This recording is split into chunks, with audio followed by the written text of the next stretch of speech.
Today, let's talk about a couple of evergreen plants that are unique. Now, unlike other evergreen plants that pretty much stay the same color, these two do not. They change into more of a reddish color. So I have one of them right in the back of me here. This is the Dragon Prince Cryptomeria. So let's have you take a look at it. I have three here.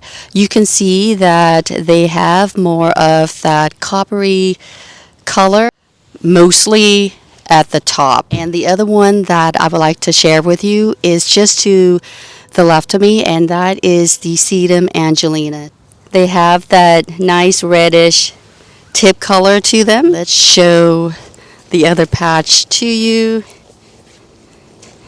It looks kind of cool. Look at that. Doesn't that just look amazing? Especially with the lighting. I do have another patch right here.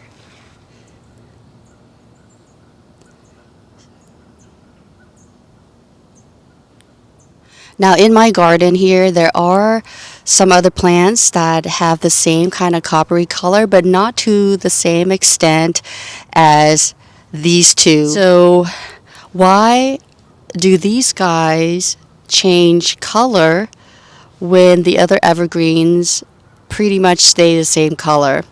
Well, the unique thing about these two plants is that they have produced pigments called anthocyanins, and these pigments are responsible for that reddish color. So one of the roles of anthocyanins is that they are produced to protect plants from environmental stress. It could be too much sunlight stress, it could be cold temperatures. So the fact that these two plants produce anthocyanins in the winter tells us that these pigments are protecting these plants in the winter months, probably from extreme cold temperatures and from cold, windy days as well. So you're probably wondering why the other plants are not showing more of the same color. It could be because other plants have other mechanism during this time of the season, and we're talking about the evergreen plants, and they are producing less of the anthocyanins, and these plants are producing more of the anthocyanins. That's what I'm thinking. And we know that these two plants produce more anthocyanins because we could see them. We could see the results. We could see more of the reddish color compared to the other evergreen plants as a way to protect themselves. So I just think that is so interesting.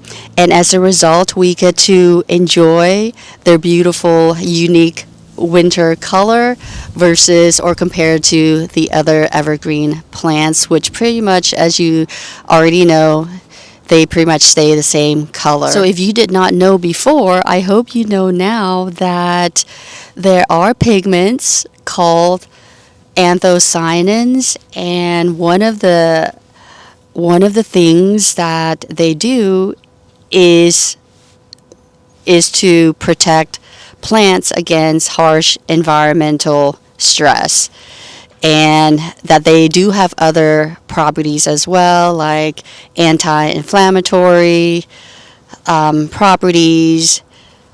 I know they have other properties too, which I don't know on top of my head right now.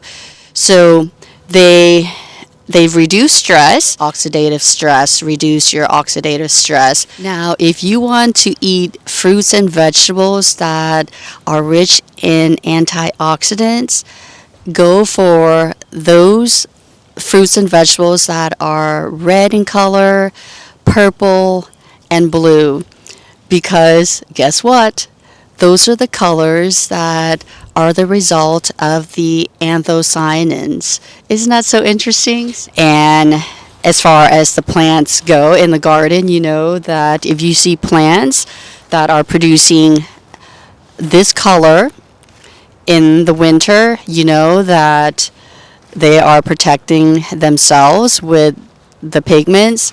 And if they happen to produce the same color in the summer, for example, then you know that they are producing those pigments to protect themselves against harmful maybe UV rays or maybe just from the intense sunlight.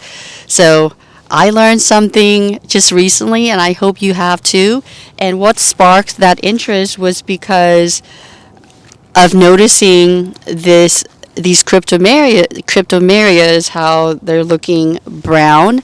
And I actually thought that these guys were struggling until I was looking further into it, researching why they might show up this color and if that was normal. And it is normal for these guys to have this color.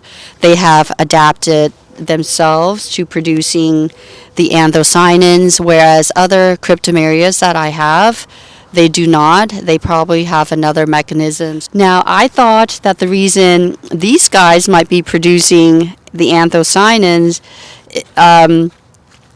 was because these guys are on the smaller size. I guess you can call them dwarf cryptomerias. So because they are on the smaller size, they're not better equipped to protect themselves in the winter. That's just my theory. I'm not sure if that's true. So if you do know, please let us know. So anyway, I'm probably going to be rambling on and on. So I think that is good for now. So I hope you have learned a lot from this video about anthocyanins, about what colors are the results of these pigments, and the two plants that I have here that produce these guys or produce these pigments in the winter.